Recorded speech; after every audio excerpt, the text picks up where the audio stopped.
Assalamualaikum warahmatullahi wabarakatuh.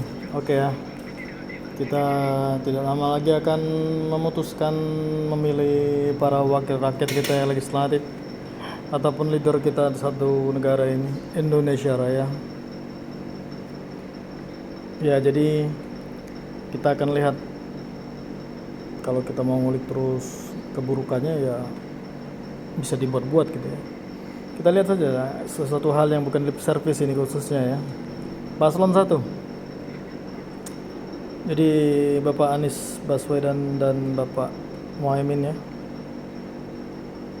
Terlepas gelarnya tidak disebutkan ya, memang tidak terlalu mengerti lah saya.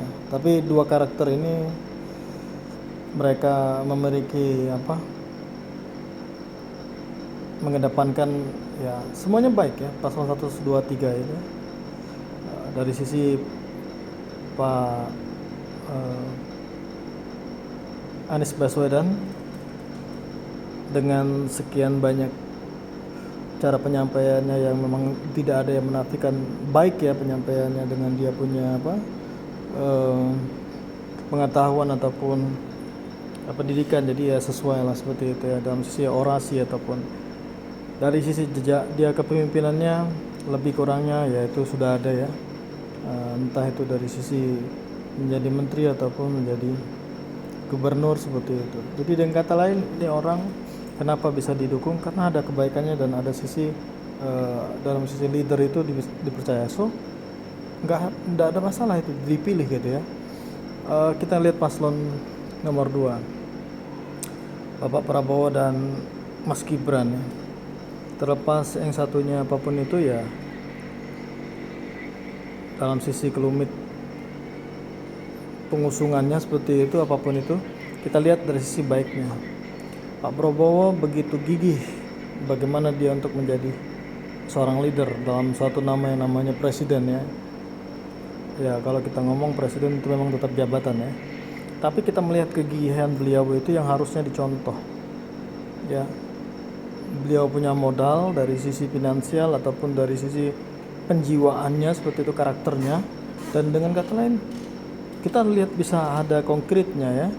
Sekian banyak orang itu terlepas apapun bagaimana ceritanya mendukung ya ketika dia kampanye.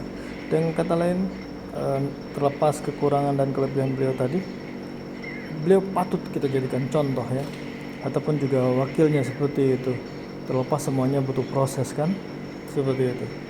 Jadi Indonesia ketika memang dari sisi mungkin mendapatkan privilege ini anak presiden, dia tapi kan memang betul ketika dia di Solo itu bisa memimpin karena suara kayak gitu. Terlepas mungkin ada endorse kayak gitu ya dalam sisi manusianya, tapi kita nyatakan sampai saat ini Solo aman seperti itu.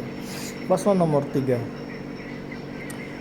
kita tidak bisa nafikan juga satu profesor kayak gitu ya, Bapak Mahfud MD dengan Pak Ganjar ya, dan itu pun jejak bekerjanya pun ada ya, dari sisi jadi gubernur kayak gitu ya, ataupun jadi menteri.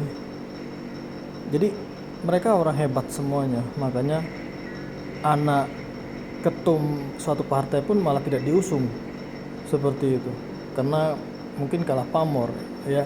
Jadi partai itu mempercayakan Pak Ganjar seperti itu. Jadi dengan kata lain ada perhitungan politik itu pribadi Pak Ganjar itu memang bagus adanya ya. Jadi kita boleh juga mendukung beliau.